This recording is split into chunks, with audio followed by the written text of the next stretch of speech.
said yesterday that 21 children under the age of 5 were among those who died of malnutrition so far this year, and more than 100 organizations have called for the lifting of all restrictions on the flow of aid and all land crossings to be opened and the restoration of a UN-led humanitarian response.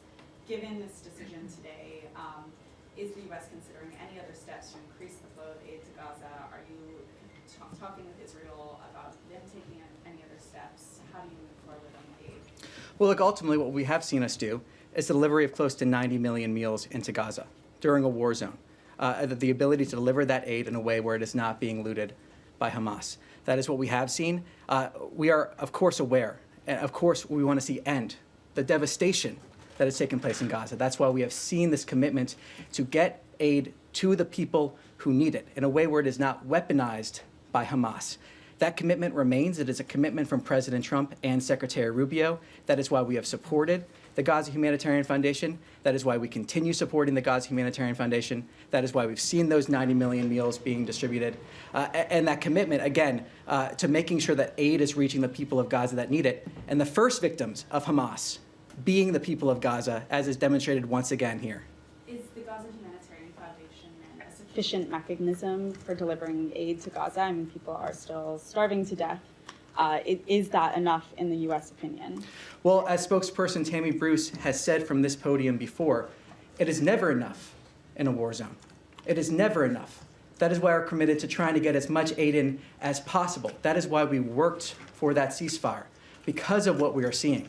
But aid needs to be delivered in a way where it is not being looted by Hamas. So of course, enough, it is never enough in a war zone, but we're dedicated to getting as much aid into Gaza in a way where it reaches the people that need it as possible. And that's why we were working so hard for a ceasefire. Okay, and sorry, I just have one question on the U.S. citizen that died in Syria, Ahlam. Has the U.S. been able to ascertain any further details around the circumstances of his death? So what I can say on this is, first, in terms of the circumstances around his death, I have nothing to confirm on this front. What I can say is we have had direct discussions with the Syrian government on this issue and have called for an immediate investigation into the matter. Hussam and his family deserve justice, and those responsible for this atrocity must be held accountable. Yes? Hi, Tommy. I have a quick follow-up on that, and then I have a different subject I want to quickly ask you about, which is very relevant.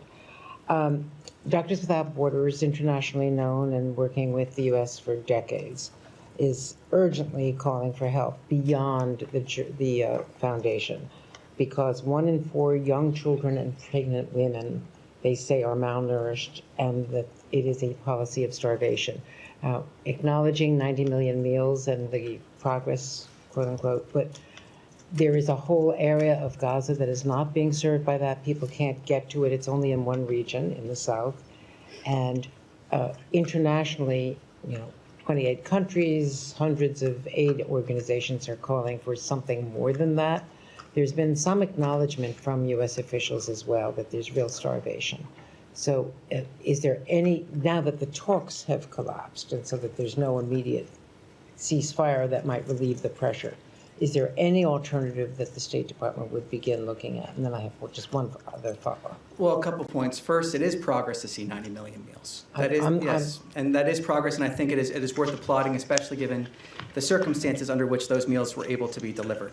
I think another important context of this is that the first victims of Hamas are the people of Gaza. Of course, they're not the only victims. Well, that's what we're talking about. Yes, on October 7th.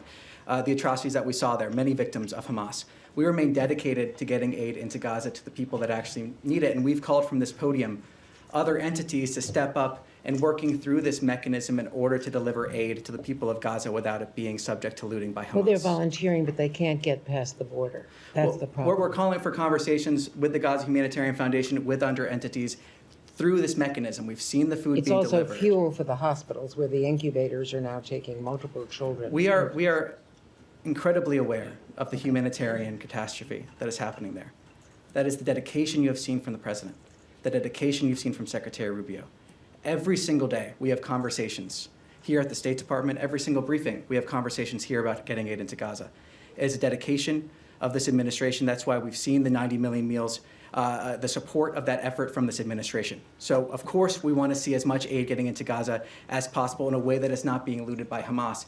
And this mechanism, the Gaza Humanitarian Foundation, has been a way to do that. So we're calling for additional support of that foundation to deliver that aid. Okay, let me ask you this other question, though, because there is a lot of reporting, New York Times and elsewhere, about planned cuts in PEPFAR going forward. Now, just last week, Republicans led the way on the Hill in carving out the clawback that was proposed in PEPFAR and in continuing the program and expanding it beyond some of the contracts that were frozen under DOGE.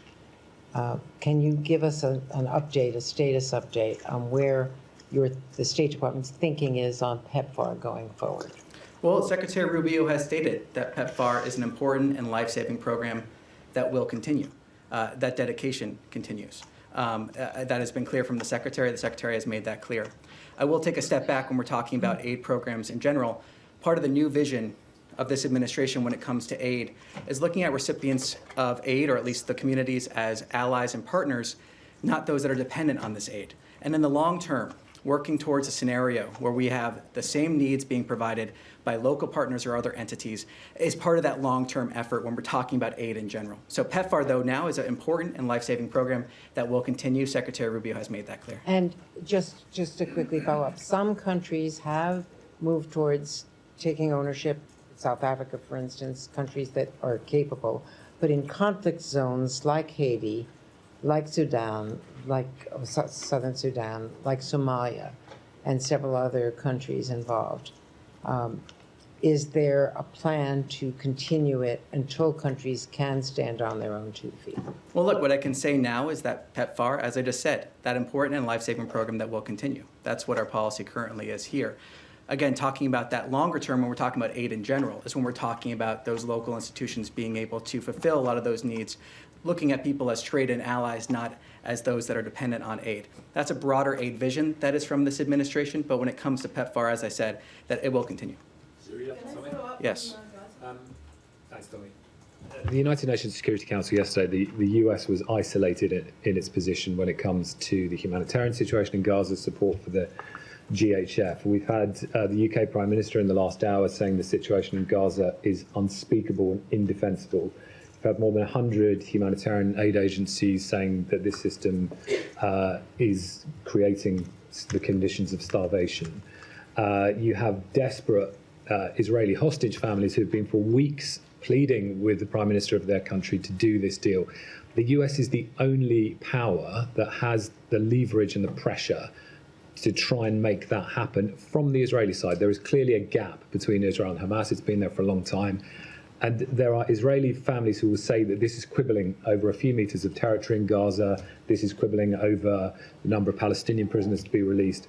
And the US could put the pressure on to move these two sides closer together. And can you help us understand why at this moment, when you see the conditions on the ground in Gaza, with now mass starvation, the US is deciding this is the moment to walk away from these talks? This is not a question of what the United States is doing. It's a question of what Hamas has done. This is a response to what Hamas has done continually. But that's not actually the position of many of the Israeli hostage families. Israel has long accepted the deal on the table, and Hamas has long rejected it. I mean, it's never been our commitment to a ceasefire. That's never been the question here. We have engaged in good faith to try to achieve a ceasefire. The question has always been with Hamas. That is where the question has been. That is where it remains. And the response we just saw from Special Envoy Witkoff is reflective of that. The question is with Hamas, not with the United States. Yes. Just in terms, the statement says you'll now consider alternative options. I mean, to bring the hostages home, what possible alternative options can there be? Israel has tried rescues. Gaza is reduced to rubble. The population is starving. So, I mean, if you could help us understand what that statement could possibly be referring to. I'm not going to speculate more on terms of what his statement stands for itself at this time. If we have more to announce, we will announce it. Just one other thing I wanted to ask about the two-state solution conference next week. I know the US had said previously when it was postponed that it opposed countries going to this conference in New York. Do you have a position on it this time? Nothing further beyond saying that we will not be in attendance of that conference. Yes. just to clarify, now when the envoy says we will consider alternative options to free the hostages and so on, what is meant by that? Because, you know, if we have seen that only through negotiations were the hostages released in the past. So what other alternatives the U.S. could be thinking about? Well, I refer you to my previous response. I'm not going to expand upon what the special envoy has said. Okay, so one other thing, and you also say that Hamas has broken the ceasefire. It was, in fact, the Israeli Prime Minister who broke the ceasefire on the 18th of March, this past March and so on. Hamas had, or at least from what we hear, by the interlocutors and so on, that Hamas has been more than willing and submitted many concessions and so on. So what is required of Hamas so the ceasefire can take effect as far as the United States is concerned? Well, look, there has been conversations on this. I will not go into details of what those private diplomatic conversations have been, but what I can say is it is clear now from our perspective that Hamas does not appear to be coordinated nor acting in good faith.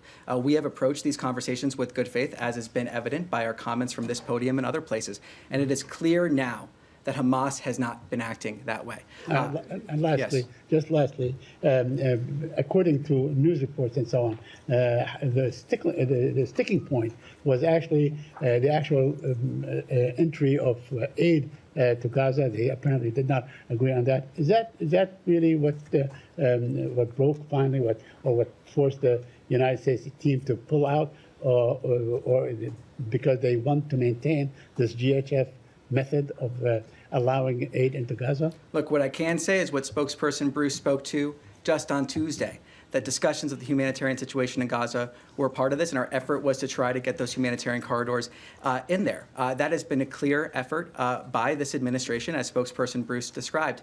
And again, to reiterate, we are seeing aid being delivered despite the actions of Hamas here, and those 90 million meals are to be applauded in terms of that effort. Of course, it will never be enough until we see an end to this conflict, but the entity that is standing in the way of ending this conflict is Hamas. They can release the hostages, lay down their arms, as we have said repeatedly. It is Hamas that is preventing an end to this conflict.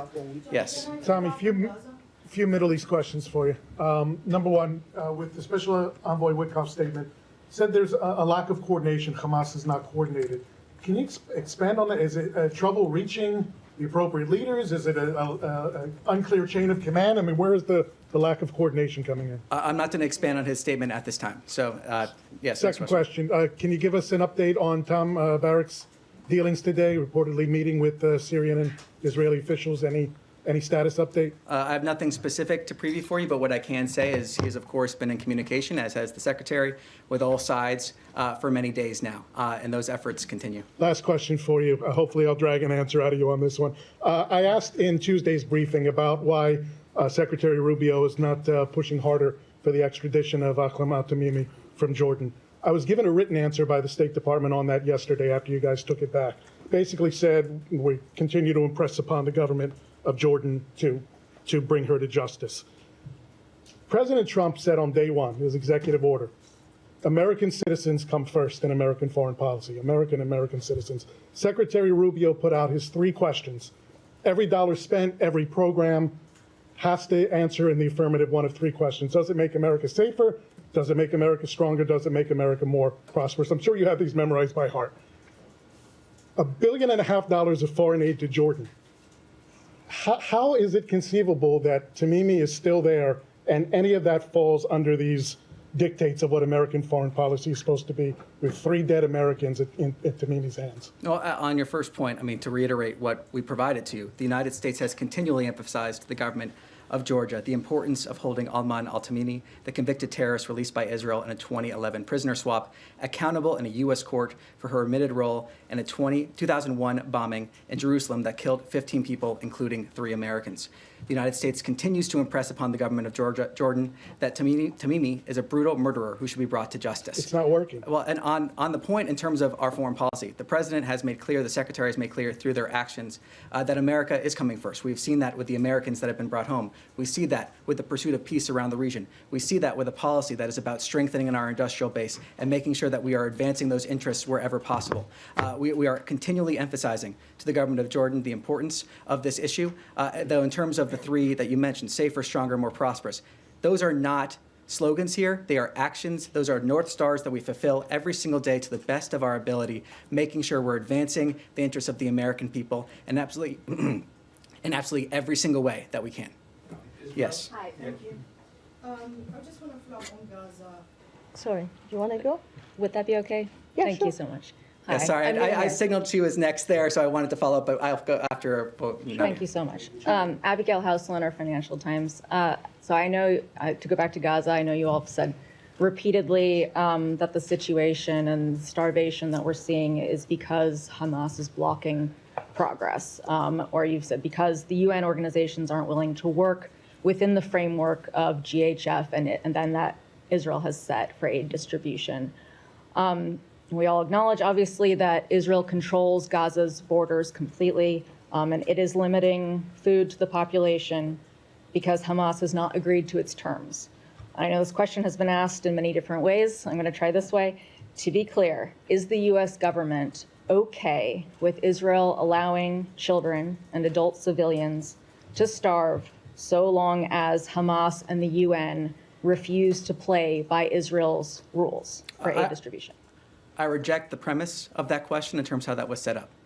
This okay? humanitarian catastrophe lies at the feet of Hamas, who could end this conflict today by releasing the hostages and laying down their arms. Hamas. That suggests that short of Hamas Excuse doing me. that, These kids are dying, doctors don't have Medicine, they don't have fuel. This is something that we have dedicated. The president and the secretary have been dedicated to getting as much aid as we can into Gaza in a way where it is not being looted by Hamas. It is something that we... short of a excuse change me, by if I- Hamas, the I'm U.S. going to answer government this question. will stand by. I'm going to answer this question. We have been dedicated to getting those 90 million meals into Gaza in a way where it has not been looted by Hamas. We have been dedicated to getting aid into Gaza. It is something that the Secretary and the President have talked about, worked for. These discussions of getting more aid into Gaza have been part of that ceasefire we are hoping for. But again, the blame of this lies at the feet of Hamas, and that is the fact of the matter. Short of Hamas doing something, changing its behavior, the U.S. government will allow the situation to proceed as is. The U.S. government is supporting an effort to get 90 million meals into Gaza. The U.S. government is supporting an effort to get as much aid as possible to the people that need it without it being looted by Hamas. That is the actions of the U.S. government in terms of supporting that effort, and we call on others to support that effort to get as much aid as we possibly can. Of course, it will never be enough. It is something we are continually working for, to get more and more aid in what ways we can without being looted by Hamas every single day. Last question. Has President Trump seen images of the children or other civilians starving recently this week? What I Has he can been showing speak to these is President Trump's comments before that he has said publicly about wanting to get aid into Gaza. Yes. Thank you. The criticism against the Gaza Humanitarian Foundation is basically controlled by Israel. It's designed by Israel, it's controlled by Israel, and therefore is weaponizing the food against the Palestinians. Where before the creation of the GHF, it was 400 points where people can access the food. Yesterday, the Jordanians managed to get 110 aid trucks, including baby formula and including flour. They work with WFP and they work with the World Central Kitchen. So there's an alternative to the GHF. Why can't the U.S. allow other countries to use this kind of method, especially in northern Gaza? Because the 4 points where the GHF is concentrated in the south. So people from the north cannot come to the south. So why can you encourage this method? I flat out reject your characterization of Israel weaponizing aid. The only entity that has been weaponizing aid has been Hamas. Through the looting of Can you aid, the agree weaponization both? of this Can you say population. both? What we have seen is an effort from the United States government, like I said, to get 90 million meals into Gaza during a war zone. We saw efforts. But that's not enough. We saw efforts to get to a ceasefire that Hamas has decided not to act in good faith to achieve. That is the reality here, and we're continuing to try to get aid into a war zone that exists only because of Hamas. The war zone exists only because of Hamas, who could end the conflict tomorrow, who is weaponizing aid against the Gaza population. The first victims, as we've said, are the Gaza population. Okay, I have one more One more. question. I want to ask a question on behalf of journalists in Gaza. You and other spokespeople behind this podium, they always talk about the freedom of expression, the value of our work. our correspondents, including my own of Al Arabiya and my colleagues of AFP and every other journalist in Gaza, are unable to do their job because they are starving. They don't have food. How can you allow this to happen? And you tell us and tell everybody else that the work of journalists is vital, especially in a war zone. And yet you're now saying that it's Hamas who's controlling the food, and therefore we can't do anything about these people. What I'm saying is Hamas is... How can you help them? How can you what help I'm saying journalists first in on a that war front, zone? in terms of the food, is that Hamas, through looting the food, has led to weaponization. They are weaponizing aid when they are able to. We have a system in place attempting to get as much aid into Gaza as possible in a way where it is not being looted by Hamas. That is the reality that we're seeing. That is the reality that we're pushing for, trying to get as much aid in there as we possibly can. Yes. Does the State Department have an official assessment of what the humanitarian or the food situation is? Is it famine? Is it mass starvation that we're seeing? Is there do you have an assessment? Well, I can say that we are acutely aware of the humanitarian situation on the ground. In terms of a specific assessment, I have nothing to preview on that front, but we are acutely aware. Is it something you're looking into? Well, we are very much aware of the humanitarian disaster that is there. We're very much aware of it. That, again, goes back to the commitment of why we're trying to get aid into Gaza. And quickly, because I have something on Syria, but just, you keep referencing the 90 million meals. That's since May 27th for 2.1 million people. I think assessments suggest if that number needs to be closer to 350 million meals in order to get these people the food they need. So that's a big delta, obviously. What can be done short of assigning complete blame to Hamas? What can be done to improve GHF's ability to get food? Well, from the beginning, when this started, we did see a ramp up in terms of the food that they've been able to deliver. We also saw efforts from this administration, support for this Gaza Humanitarian Foundation. And the hope is that we'll have other entities supporting this mechanism as well so that we can deliver as much food as possible. It will never be enough. We're working every day to get as close as possible, but it will never be enough because of the situation on the ground. That is not an excuse, but that is the reality we are dealing with. And we are working every single day to get as much food to support those efforts as we possibly can because of our recognition of the disaster on the ground, because of the humanitarian catastrophe. Every single day working towards that. And just on Syria really quickly, do you think after the recent violence that the administration should perhaps rethink its willingness to lift all sanctions? Well, look, President Trump announced sanctions relief for Syria on May 13th to give all Syrians a chance at a peaceful and prosperous country. Syria is at a critical juncture, and we are looking to the Syrian government to lead on next steps. Thank you. Just sticking on Gaza Humanitarian Foundation quickly.